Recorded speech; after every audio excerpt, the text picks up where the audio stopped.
shoot this, you get to sell robot-handed Kong toys. Control Z. You just try to argue what you said. It did, yeah. Did it work? It did. Yeah. So anyway, then Godzilla's gonna kill it. I love that little jump. Hey guys, my name's Dan, and today's reaction is Godzilla x Kong, the new Empire pitch meeting. Now, I love a good monster movie, but let's face it though, they aren't all so great. Some of them are actually pretty terrible, and some of them are just okay. Where exactly does this movie fall in that spectrum?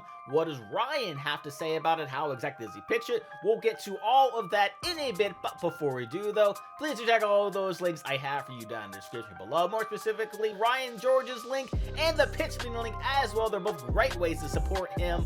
And since this is my birthday month, and I know I just hit 9,000 subscribers, really do appreciate that, but I don't want to stop there. So if you are looking for a way to support me while also at the same time giving me a nice birthday present, all you gotta do is go right below this video, click all those buttons down there, because I like to see future reactions that I do, but also it's my channel to grow. Without any further ado, let's go. So, you have a sequel to Monkey Punch Lizard for me? Yes, Monkey sir, Punch I do. And I was Lizard? thinking we mix it up this time and Monkey and Lizard punch together. Oh, who they Yeah. punch? Other monkey and other lizard? Punch, punch. Say no Punch, more. punch. Okay.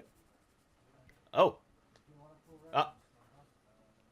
He took that a little too literally. You can say more now. Yeah, Okay, so come on. remember the human characters from the last movie? Absolutely not. Well, they're back. Oh boy. So there's that scientist Eileen who adopted that kid Gia, who's the last surviving member of the Iwi tribe from Skull Island. Vaguely familiar sounding, sure. And there's this signal coming from Hollow Earth that seems to be giving Gia visions and hallucinations and stuff. In other words, hallucinations? Yeah, I guess. Hallucinations? Godzilla seems to react to these I like signals too, and he attacks a power plant and absorbs all the radiation. Why does he do that? Well, Monarch seems to think he's preparing for something. Oh, what do they think he's preparing for? The end of the movie. Oh, okay, and what's going on with Kong? Oh, a whole bunch of stuff. He's living down in Hollow Earth, and he's lonely, and he has a toothache. What? So he comes back up to the surface, toothache. and this new character, Trapper, who's like a vet for Titans, is gonna help him with the tooth. What are you talking about? He's gonna, like, pull the tooth out with a crane, replace it with a big fake one. He just had a giant fake tooth replacement lying around? Yes, and so now a team has to go down Yeah, to with some very weird music playing in the background. Hollow Earth to check out this signal. So who do they send? Well, Eileen's running the show, so she brings Trapper, a pilot guy. Sure. A conspiracy theorist podcaster, because he was in the last movie. Sure and was. a child. That's the team? It is, yeah, it says so right here. Oh, at least they have It the says pilot so guy. right Oh, here. he immediately gets eaten by a tree. Oh, okay, at least they have the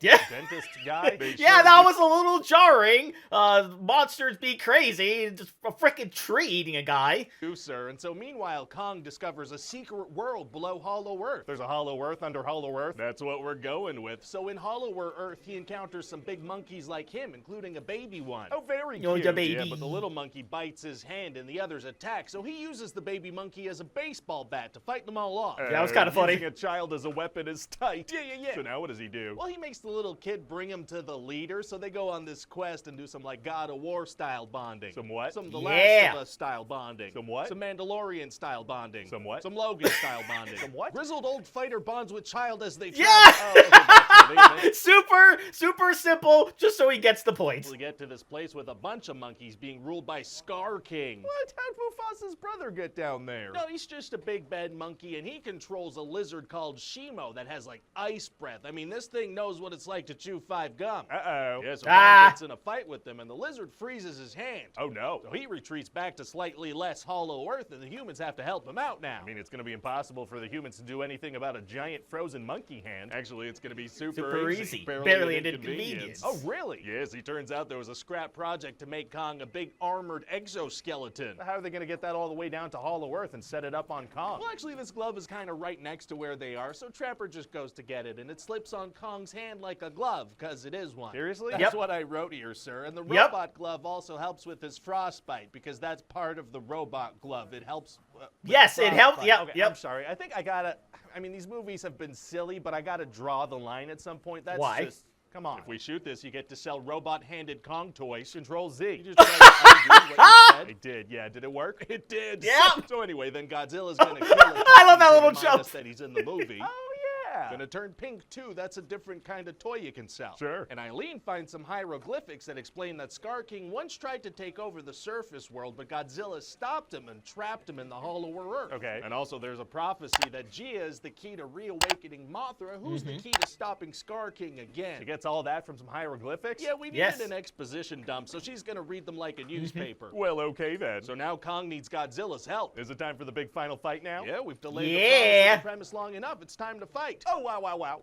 Well, first there's a bonus fight. Godzilla and Kong are gonna fight for a minute, because Godzilla doesn't understand what's happening. He is a large pink lizard. Right, why would large lizard have any context for what's going on with underground giant monkeys? Sure, so Godzilla does a suplex to Kong, and Kong throws some it's so good, I love that. This is happening in Cairo. Sure. And just as large pink lizard's about to kill big monkey, large moth shows up and telepathically explains the situation to lizard. Splendid. So then there's gonna be a bunch of fighting, and they're gonna kill about 750,000 people in Rio. Oh my God, that's literally devastating. Not a single character will react to it, and now King not at all. Shimo to make another ice age. Not good, quite cold. But the good Titans destroy the crystal he was using to control his lizard, so then they freeze him and shatter him dead.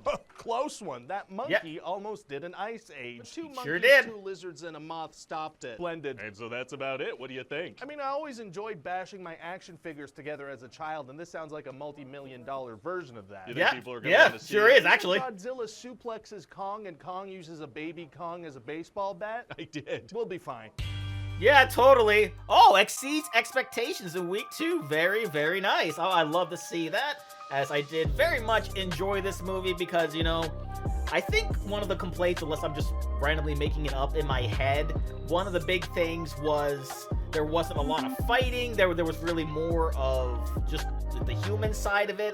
I may be misremembering that or just making that up in my head, but there was no monster fights lacking in this one. It's a Kong who fights off a bunch of monsters first, and then we see Godzilla still trying to protect everybody from other monsters that are currently roaming around on Earth.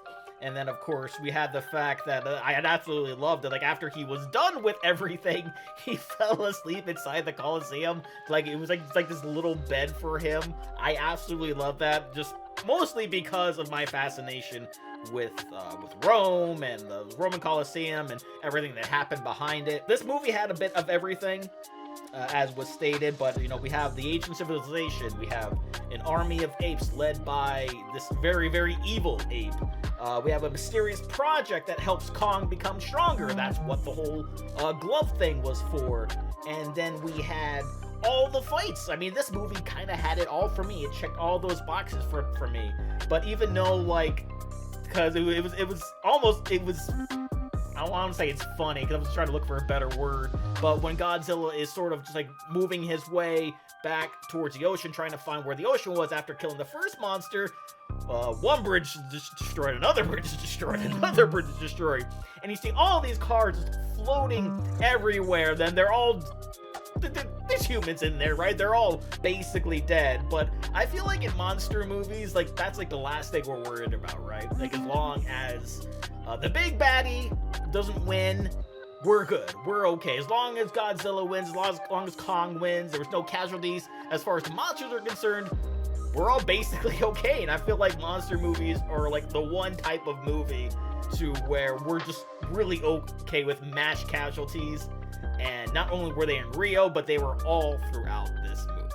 But that will do it for me here. Comment down below. Let me know, what did you think about Godzilla x Kong? Please leave a like if you enjoyed. Please check all those links I have for you down in the description below. Then lastly, and most importantly, I want to give a huge shout out to all my $5 and up supporters on Patreon: Luchador, Cruising, Wolverine 310, GBN, Kester Cronage, Joseph McSweeney, Amber K, Raymond Bright, Joshi, Chris Curtis, Haley Machinardi, Ann Perry, Larka, Foxacophony, Morgan Page, Izzy, Misa, Misa2, Lily the Snoopy Fan, Nunsay Singh, Lauren, Mad Hushy, Fleet Street Vicomte, Christopher Banyard, and Emily the Flower Lover. And if you too like to have a shout out at each and every one of my videos, please head over to patreon.com/TheDayReactor for more. And I'll see you guys next time.